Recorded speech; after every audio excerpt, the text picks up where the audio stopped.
دعوت دیتا ہوں محترم جناب عامر نجیب صاحب کو وہ تشریف لائیں اور اظہار خیال فرمائیں۔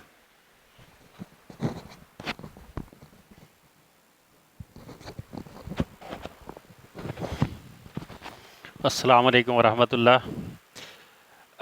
نحمدہ ونصلی علی رسولہ الکریم، اما بعد، فاعوذ باللہ من الشیطان الرجیم، بسم اللہ الرحمن الرحیم۔ اذا جاء نصر اللہ والفتح ورأیت الناس يدخلون فی دین اللہ افواجا فسبح بحمد ربک واستغفرہ انہ کان توابا۔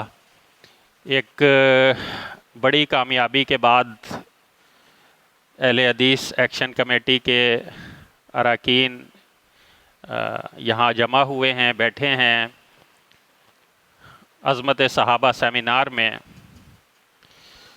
اہل ایمان کامیابی کا سارا کریڈٹ اللہ رب العالمین کو دیتے ہیں۔ ہمارا عقیدہ ہے لا حول ولا قوت الا باللہ، نہ ہم کوئی نیک کام کر سکتے ہیں، نہ کسی برائی سے بچ سکتے ہیں مگر اللہ کی توفیق سے۔ کامیابی حاصل کرنے کے بعد اللہ کا شکر ادا کرنا اور اپنی غلطیوں پر اللہ رب العالمین سے معافی مانگنا، یہ اہل ایمان کا شیوہ ہے۔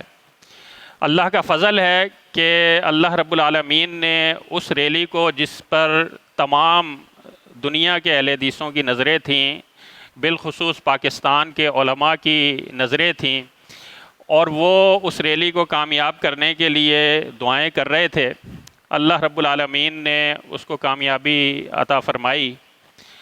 اور ایک ایسی ریلی کہ جس میں جیتے جاگتے جذبوں کے ساتھ، جوش کے ساتھ تمام طبقات کے لوگوں نے اس میں شرکت کی۔ ایک ایسی ریلی کہ جس کی سرپرستی جید علماء کرام فرما رہے تھے، ایک ایسی ریلی کہ جس کی قیادت تمام اہل حدیث جماعتیں اور ان کے رہنما کر رہے تھے۔ ایک ایسی ریلی کہ جو صرف گاڑیوں اور بسوں کی ریلی نہیں تھی، بلکہ وہ جیتے جاگتے انسانوں کی ریلی تھی۔ اور ایک ایسی ریلی کہ جس کو دیوبندی مکتبہ فکر کی جو 2 دن پہلے ریلی تھی اس کو، اور 1 دن پہلے جو بریلوی مکتبہ فکر کی ریلی تھی اس کو، تینوں ریلیوں کو برابر کا ایک لوگوں نے اس کو اہمیت دی، اور ملکی اور بین الاقوامی میڈیا میں اس کو سراہا گیا۔ اس کے اثرات، یعنی جو مقصد تھا ان ریلیوں کا، اس مقصد کو پورا ہوتے لوگوں نے دیکھا، محسوس کیا۔ تو یہ، اور بڑی بات یہ تھی کہ اتنی عظیم اور اتنی بڑی ریلی، اور اس کے لیے بہت معمولی اخراجات ہوئے، کیونکہ جب لوگ خود نکلنے کے لیے تیار ہوں، اور ایک ہوتی ہے 2 طرح کی ریلیاں ہوتی ہیں عمومی طور پر، ایک ہوتی ہے پروفیشنل ریلی، یہ بھی ایک آرٹ بن چکا ہے۔ پتہ ہے کہ کس علاقے میں جا کے بس کھڑی کرنی ہے اور وہاں پر جو ہے بریانی کھلانی ہے اور لوگوں کو وہاں پر سے بھر کے لے کے آنا ہے۔ یہ سیاسی مذہبی بعض جماعتیں اسی طرح کی ریلیاں کرتی ہیں، اور ان کو اس طرح کی ریلیاں کرنے کا بہت تجربہ ہے۔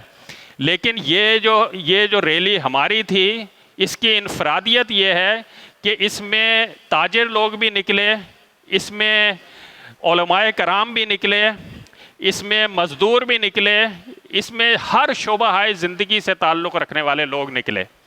اور اسی وجہ سے اس قسم کی ریلیاں جو پورے جذبے کے ساتھ ہوں، پورے جوش کے ساتھ ہوں، اس قسم کی ریلیوں کو جتنے بھی اہل ایمان ہیں، اور ظاہر ہے ایک مقدس مشن کے لیے ہم لوگ نکلے تھے، اس میں سب نے سراہا، اظہار تشکر کیا، اللہ رب العالمین کا شکریہ ادا کیا، نوافل ادا کیے۔ پورے پاکستان سے علماء نے مبارکبادیں دیں، اور ہم سب وہ مبارکبادیں وصول کر کے بیٹھے ہوئے ہیں۔ اور یہ ریلی، اس کی اصل کامیابی یہ تھی کہ ایک مشترکہ آواز اہل حدیث کی اٹھی تھی، اہل حدیث اکابرین کی اٹھی تھی، ان کی سرپرستی میں ایک آواز لگائی گئی تھی، اور عوام نے اس ریلی میں بھرپور شرکت کر کے یہ ثابت کیا کہ جب بھی اہل حدیث علماء، جب بھی اہل حدیث اکابرین ان کو پکاریں گے اپنے اچھے مقاصد کے لیے تو وہ انشاءاللہ نکل کر آئیں گے۔ تو اب ضرورت اس امر کی ہے کہ اس اتحاد کی فضا کو برقرار رکھا جائے اور مزید اس ایجنڈے کو، عظمت صحابہ کے ایجنڈے کو آگے بڑھانے کے لیے مثبت اور حکمت عملی اختیار کی جائے۔ علاوہ ازیں اس مقصد کے علاوہ جو چیزیں اہل حدیث کے مسائل ہیں، ایشوز ہیں، ان پر بھی ہم سب مل کر بیٹھیں اور اپنے مسائل کو حل کرنے کے لیے مشترکہ حکمت عملی اپنائیں۔ اللہ تعالیٰ سے دعا ہے اللہ رب العالمین ہم سب کی کاوشیں جو اس ریلی کے سلسلے میں تھیں اپنی بارگاہ میں قبول فرمائے۔